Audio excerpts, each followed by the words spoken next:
Good evening, everybody. Welcome to the Bible study. Good evening. Good evening. All on camera. Yeah, good evening. Yeah, make some noise. So, for last 2 Saturdays, we were studying obeying the word of God, right? And the definition of obedience is the surrender of will and choice. Like, for example, when your teacher says, please study 13 times table, there is a surrender of will and choice. Most of you are looking at each other, yes, right? It's not that you willingly want to study 13 times table. Which student gets up in the morning and says, yes, today I will do 13 times table? There are few. Or which student says in the morning like, yes, today I will study about history? No. So, which person gets up very willingly in the morning and says, I am going to go to work? They feel like today should have been a holiday. So, that's why we started from Psalms 119 verse 9. And I'm reading from the NLT. We are revising what we read. So we'll keep coming back to this verse and going back and forth. Cool? Okay. So what it says in Psalm 119 verse 9, it says what it says. How can a young person stay pure? I like the NLTs because it says stay pure. Stay pure. Right? Stay pure. Most of the time, religion and culture is telling us to become pure. Right? Religion, culture, society, they say become pure, and they define their purity by the way they behave, by the clothes they wear, or the type of hair they carry, or the language they use, or the things they consume. So some people say, hey, I don't do all these things, so I'm pure. But here the Bible says very, very, very, very, very nice thing. It says, stay pure. I like the word stay pure so that it puts us in this place of focus that I am already pure. Right? I'm already pure. All I have to do is stay pure. Okay? So how can a young man stay pure? Very nicely is answered immediately in the same verse, by obeying your word. By obeying your word. That means the psalmist here, 119, it's a long psalm and it is written by these musicians, and they are saying, we are obeying, we are surrendering our will and choice to your word and your command. Right? We are surrendering our will and choice to your word and command. Now don't let this get into a place of condemnation. Oh my God, I don't have a life. So many people, when they use the Bible, they use it as a place of condemnation to condemn people. Look what the Bible is saying. Look what the Bible is saying. But when you read it through the eyes of grace and truth, you will not see it as a place of condemnation. You will see it as a place of revelation. You will see it as a place that is telling you who you are. Cool? Okay. So, we saw in John chapter 1, who is the Word? Who is the Word?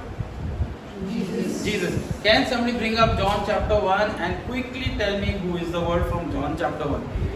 John chapter 1 verses 1 to 4. Loudly please, whoever is reading. Who is reading? Okay. So first of all, John chapter 1 verse 1. Okay. Yes, please. In the beginning was the Word, and the Word was with God, and the Word was God. Very good. The verse 1 says, defines the word. In the beginning was the Word. The NLT says, in the beginning the Word already existed. The Word did not come later. It already existed. So even before Genesis chapter 1 started, the Word existed. So even before you were born, the Word existed. Even before whatever you are going to do and you are going to come up to, the Word existed. Means it was already there. What it says? The Word was with God. So in Genesis chapter 1 verse 1, just before that, the Word was with God. He was accompanying God. And it says the Word, what was? Was God. Even before the world began, the Word was God. So when you are asked to read the Word, what are you reading? Jesus, very good. You are reading about God. You are reading God. In a way, I'm going to say something. Your Bible is you're carrying God. Where is the word of God? In what? In your Bible. Be it in digital form or analog form, right? So when you go to Psalm 119, verse 9, it says, by obeying your word, you can simply use John 1 and say by obeying God, by obeying Jesus. But how do you obey Jesus? Through His word. How is obedience done? Through a word, right? Parents, mom and dad say, go throw out the trash. That's a word. The word is heard. You believe in the authority of your parents. Sometimes it's against your wish and desire, but you obey and go and get the trash thrown. Okay? Now, because you obey the word of your mom and dad, thank you, Holy Spirit. Because you obey for the word of your mom and dad, they don't say, now you are my son. Now, Riya, you are our daughter. Now, you are our child. Alka, they don't tell you, no? तूने सुना इसलिए तू बच्चा है हमारा. Because you are a child or you are a son or you are a daughter, you belong to a family. What do you do, Joel? You obey. Thank you. Because we say God is our Father, just by saying God is our Father, that is okay. Praise the Lord. What is next? Look at your own family lives. Right? When you say this is my parents, sometimes their commands are good, sometimes their commands are not so happy. But you obey. They come home by 9 o'clock in the night. Come home by 7:30 in the evening. But mom, dad, everybody else is partying. But because they are your parents and they love you, they tell you things, right? That may not really be in a place that I should obey. But obeying brings security. Okay. We saw John chapter 1. We were also we'll go to John chapter 2 and we'll see how the word is in effect. We were last Saturday, we were looking at the wedding of Cana. How many of you have read the wedding of Cana? Thank you. How many of you read again the wedding of Cana after Saturday with what we discussed? Good, very good. So for those who missed out, we'll do a little recap. I am going to show you, I'm going to take you straight to the part where Jesus, I'm going to take you straight to the part where Jesus is, how did He perform this miracle? Why am I taking you to this part? Why am I taking you, and I'm going to show you how Jesus did this miracle. You all are interested to know? Yes. Okay. So, we are John chapter 2 verse 5 in the NLT. But his mother told the servant, do whatever he tells you. Do whatever he tells you. Do Whatever He tells you. do. Whatever He tells you. What is that? Obedience? Obedience? Yes. Obedience? Obedience, your surrender. Very good. Who said that? Well, thank you. Surrendering your will, right? They may have felt like, oh, the servant said, now the day is done, or whatever. Now we're done for the day. But do whatever He tells you, or do whatever He says, right? That's the NKJV, right? Do whatever He says. We are going to see that we have a saying God. Say, I have a saying God. I have a saying God. Religion and culture and misguided beliefs will ask you to constantly look for the touch of God. They will always want you to see the touch of God. But I am telling you, the touch of God is in His Word. The touch of God is in His Word. We'll rewind to John chapter 1 again.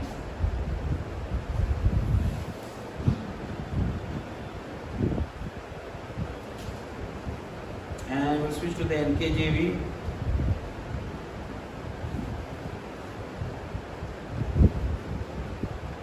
I am finding the verse. Yes, thank you, Holy Spirit. Verse 14. John 1 verse 14. In the NKJV. Anybody wants to read it out loud in the NKJV? Yes, please. The Word became flesh and the Word became a living being. He made His home with us. Will you Reading from NKJV, sir. And the word became flesh and dwelt among us. What became flesh? Word. What became flesh? Word. So my hands are of flesh. I can touch Reuben. I can shake my hand with Joel. Right? Is this flesh? Yes. You doubt it? No, I know it is flesh. Right? What becomes flesh? The word. What becomes flesh? So when people are aspiring to see the touch of Jesus, the word is the touch of Jesus. Because as you keep getting closer and closer, it becomes flesh. Hi, come. It becomes flesh and what? Dwells among us. The word is the touch of Jesus. The word is the touch of Jesus. So we are at John chapter 1 verse 14. It says, and the word became flesh. You know what? Jesus wants to dwell with you forever and ever through His word. It says, and the word became flesh and what? Dwelled. Dwelled. Any other version we are going to see quickly. I will compare it on this and see. Beg your pardon? The word became human. And what in the NLT says? Made his home. Made His home. Thank you, Ria. Made His home among us. We have seen his glory. Wait, before you see the glory, my son, let Him make His home. Don't run to the glory, because when He comes the glory. When He comes the glory. Right? Whoever, if I stay with you, Samuel, whatever I have on me comes along.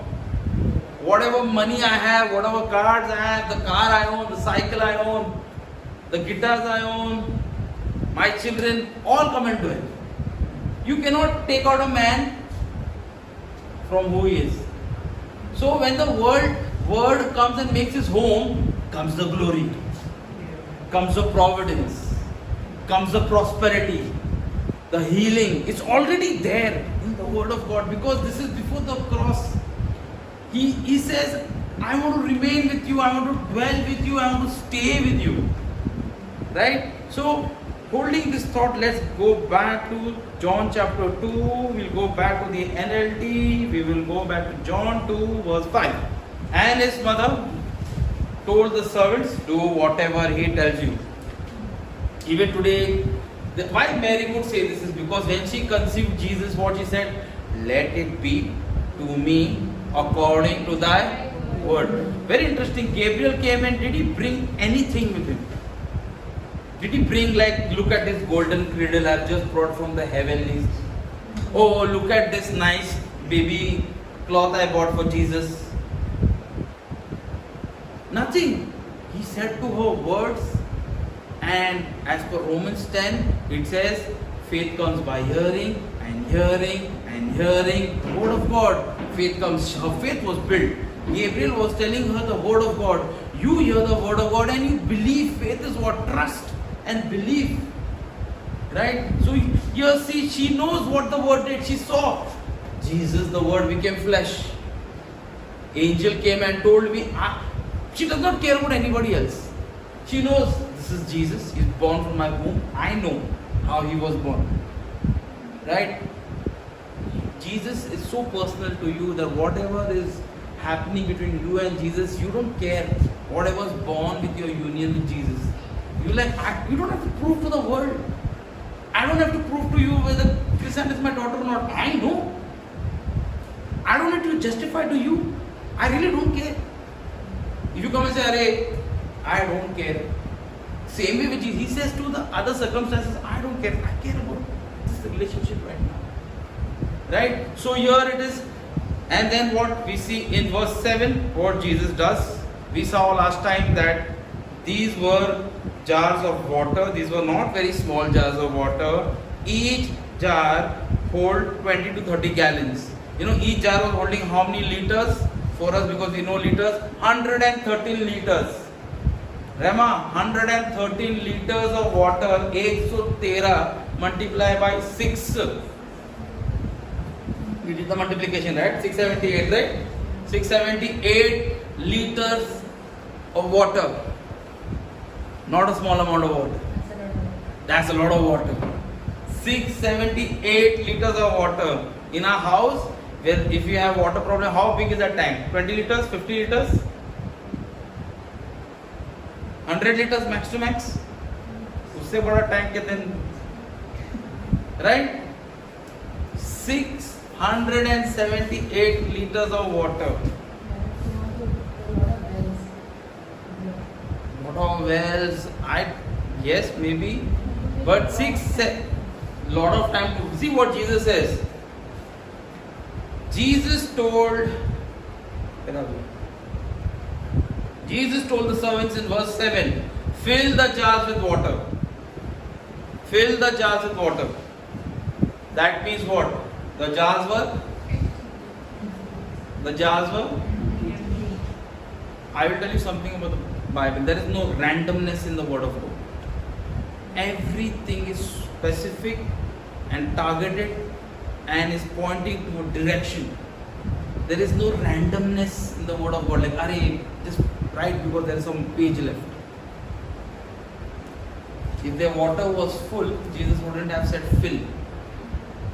That means Jesus knew the jars were empty.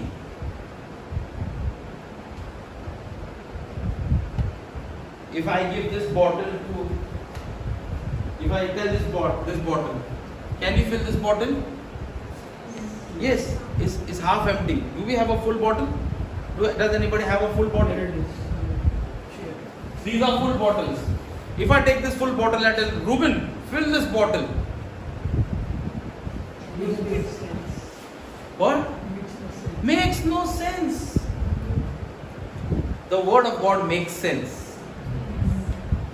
Please, the word of Jesus is simple and sensible.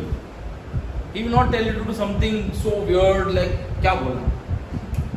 He didn't say fill it with milk. Obviously, milk than cows get milk. Fill it with oil, even more expensive. With water. And it was a half empty, almost empty, very empty, degrees of emptiness. Fill it with water.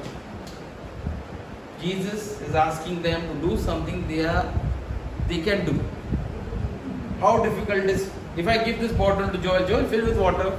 How difficult? Joel knows. He'll fill it and drink. Yes, Joel?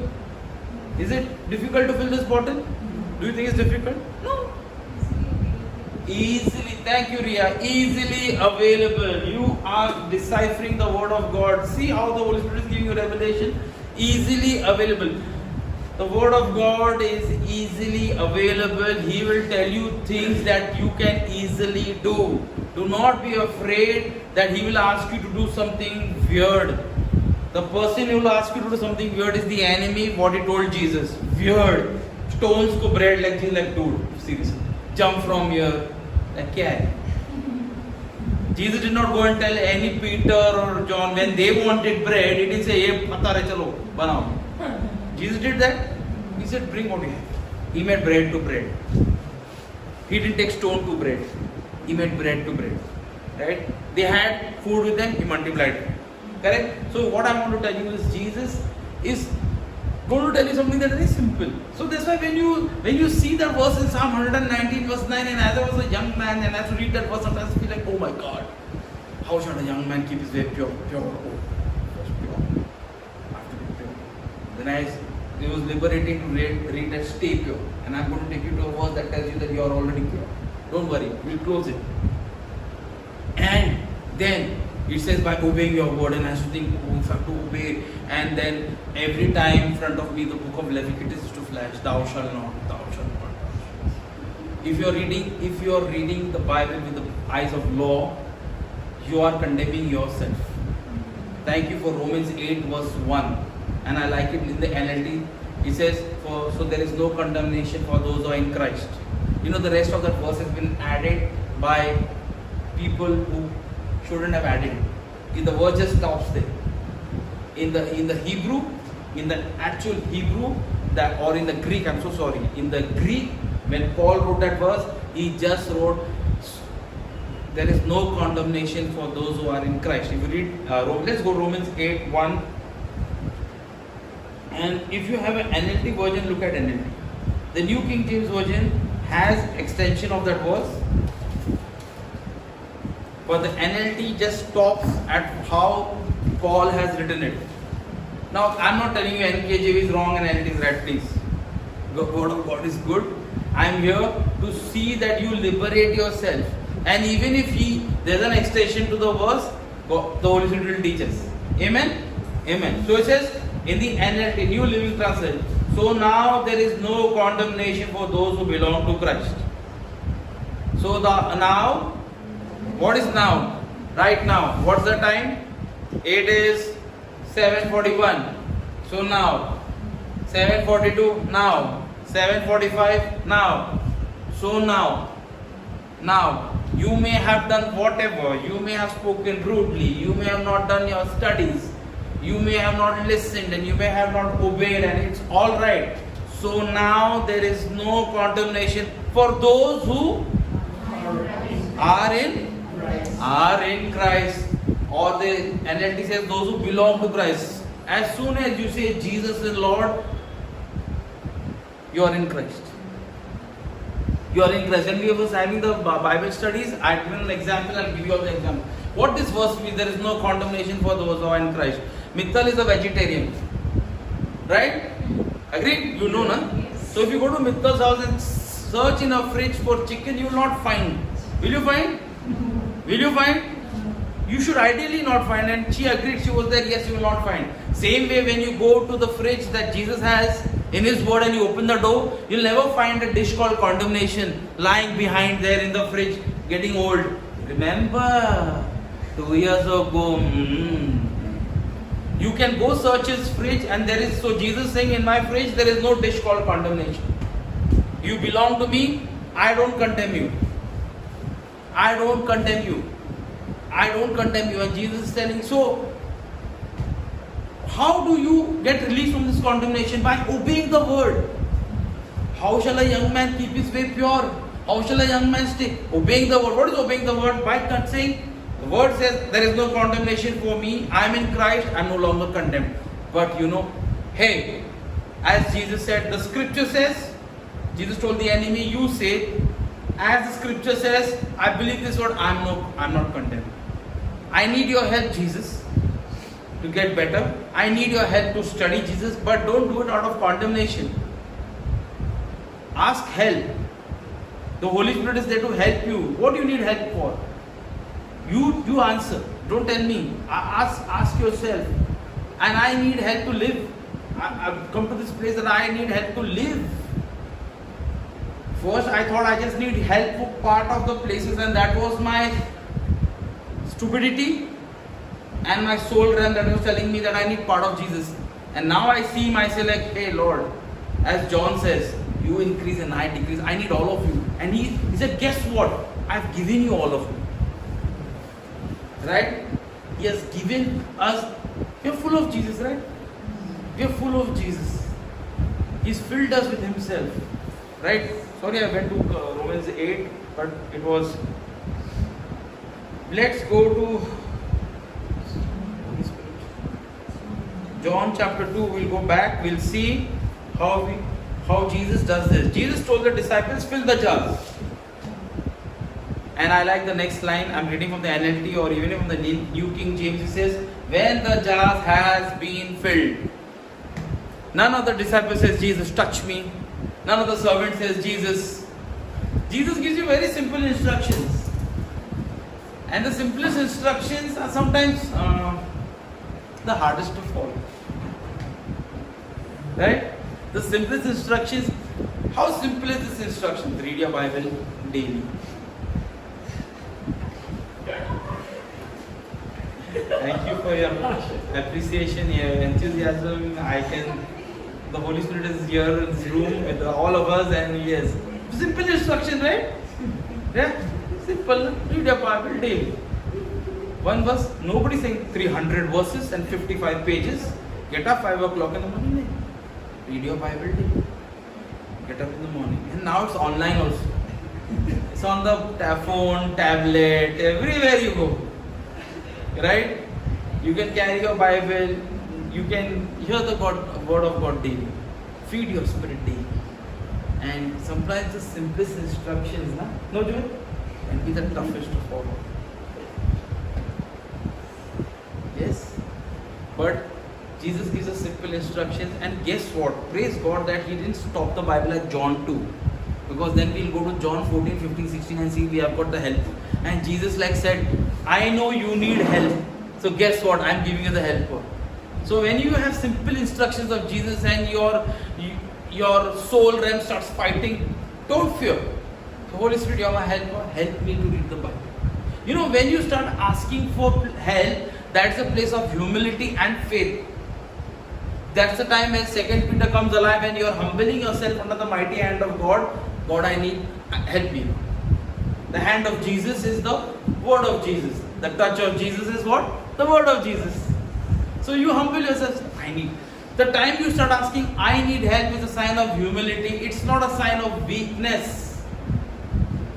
It's not a sign of failure. As the word says, when you say I don't need help, is a sign of right, and I can do it by myself. That's why the Holy Spirit chose and Jesus named him the helper. I just so love that name. The helper. He didn't name him CEO, Vice President, General Chief Commander. Right? Power wala nahi, didn't give him that. His power, yes, but power to help you. Don't struggle. Fill their jars with water. Jesus, help me. Guess what? Help is on the way. And when the jars had been filled, he said, when the jars, instruction 1 was completed, obedience was shown, then the next instruction comes. It's very simple. Jesus will give you one instruction at a time. One instruction at a time. Now dip some out and take it to the master of ceremonies. Look at the what so the servant followed his. So the servants follow his. So the servants followed his. It's more like a teacher and student relationship, right? So the student followed the teacher's instructions. More like a parent and child relationship. So the son obeyed the father. Yeah? Amen? They followed the instructions. We know how the story ends. But in the middle of the story is where the meat is. Right? Everybody rejoices at the end of the story. When the testimony is out there and when you are testifying and people are, but it's in the middle. It's at the place when you are sold to Potiphar.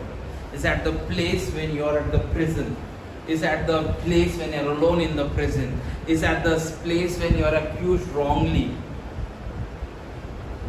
God says, I'm with you. God says, I'm with you. People will clap for you at the palace. Nobody claps for you at the prison. Nobody claps for you at Potiphar's house. Nobody claps for you at the marketplace when you're standing without your clothes on and being sold by your own brothers. Nobody claps for you. And in that time, in Joseph's life, God says, everybody deserted you, I'm with you. I'm with you. Let's go quickly to John chapter 15. John chapter 15. We're just going to touch on one verse and then we'll stop. John chapter 15. John, yes, 1 minute. John chapter 15, verse 3. I'm going to read from the New King James Version. You know, I'll give you my personal experience in this. Whenever I used to read this chapter, I used to feel very condemned. I was having a discussion, sorry, I'm going to wait for I'm recording this, will be on YouTube. Right? I used to feel very condemned to this chapter. Not that Jesus did anything wrong. I used to just feel like, anybody here shares this feeling with me? If you don't want to share this, okay, fine, I used to feel, so, I used to always look at this place. Every branch that is in me that does not bear fruit, verse 2, he takes away. And every branch that bears fruit, he prunes that it may bear more fruit. So I should say, oh my God, am I bearing fruit? and I'm going to be pruned and cut, and and if I don't bear fruit, I'll be thrown away. And I was always stuck at verse 1 and 2, right? And then I have to read, and then sometimes I have to go to verse 6, and I read it with a your perspective is like your spectacle. What lens you're wearing is very important. If you put red color lens, my white t-shirt will look red. Correct, na? Yes or no? Filters, they called it. Recently I used an Instagram filter and I put purple hair. Everyone like, purple. It's just a filter. It's not the truth. Right, Joel? You deciphered it, right? It's not the truth. The filters. Use the filter of grace. And I thank the Holy Spirit and Jesus. They got together and they like, hey, let's have a teaching session. So we sat in the front room and we had a talk, Jesus and me, and he thought, because I was not reading verse 3. I was just reading verse 1. So let me read to you one verse, oh Lord Jesus. I'm going to do 4 verses and I'm going to stop in the next 3 minutes. Pray for me. I am the true vine and my Father. If you have a Bible, mark, and my Father, and my Father, and my Father. I'm going to say it. And my Father is the vine dresser, or my Father is the gardener. Say, Father is the gardener. And Jesus is the vine. So my brother is the vine and my father is the gardener. Now it becomes very much family business. Quickly Jesus brought me into the family. When I was seeing myself as one branch hanging off in the wind, Jesus, guess what? He says, look at the Father. When I saw that Daddy is the gardener, that means he's not going to throw me out of the house. Right? When you see that your Father is the gardener or the vine dresser, means he is the one, that means a father is involved in the process, not a hired help gardener. It's somebody of the family. Okay, we'll talk about this more in depth next Saturday because this is very wonderful. Every branch in me, and we just saw in Romans 8, in Christ. So I am in Christ. Every branch in me that does not bear fruit, he takes away. Every branch that bears fruit, he prunes that it may bear more fruit. And then verse 3 came boom like a bomb to me, and it's going to solve your Psalm 119 verse 9. You are already clean because of what? Because of what? Because of what? Because of what? Because of what? Which I have spoken to you. And there I saw it. I am Jesus. Praise God, he didn't leave it there. He says, don't get scared. You're already clean. No, Father is not going to take you away and remove you from the vine. You're already clean. And this is even before Jesus went to the cross and shed his blood. He's telling his disciples, and now he's telling us, you're already, say, I'm already clean. I'm already clean. I'm already clean. I'm already clean. Because of the word which I've spoken to you. Because of the word which I've spoken to you. If you go and look at this verse if you go to book of James, yes, the Holy Spirit is just leading me in this direction, and I need to go there. Look at go to James chapter 1, verse 22 to 25. This verse also can sometimes, if not seen through the lens of grace, can come up as condemnation. But here the Lord is here to liberate us. Say, liberate. In liberty you can perform. In liberty you can just enjoy. Then you're not performance based. You're like, oh, Jesus loves me. Okay, I did something weird. Jesus still loves me. But he doesn't stop there. He says, I'm going to teach you and help you. Right? Okay. So, but be doers of the word and not hearers only, deceiving yourself. For if anyone is a hearer of the word and not a doer, is like a man observing his natural face in the mirror. For he observes himself and goes away and immediately forgets what kind of man he was. what kind of man he was. Now, if you tie this verse with John 15:3, Jesus says you're already clean because of the word I've spoken to you. So every time you see in the word, you observe your natural face and see yourself as clean. See, for he observes himself and immediately forgets what kind of clean man he is. Oh, come on. What kind of man are you? What kind of man are you? What kind of man are you? What kind of person are you? What does the Bible say?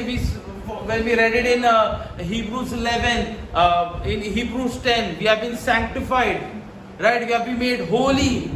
We have been made holy by one sacrifice. So if I take James chapter 1 and say, oh, the word of God is a mirror, and I'm seeing myself dirty, means I'm nullifying the sacrifice of Jesus. But when I look at the word of God as a mirror and I use the word of God and the word of God is reflecting to me the Christ image that is in me, I say, I'm holy. Oh yeah, but there's some people, but I'm holy, being sanctified. Oh yeah, there is a crack here, I'm holy, being sanctified. See, what the word does is, you don't be that man who forgets what the word told you. That's why Jesus says in John 15:3, you're already cleansed. Why? Because of the word I have spoken to you.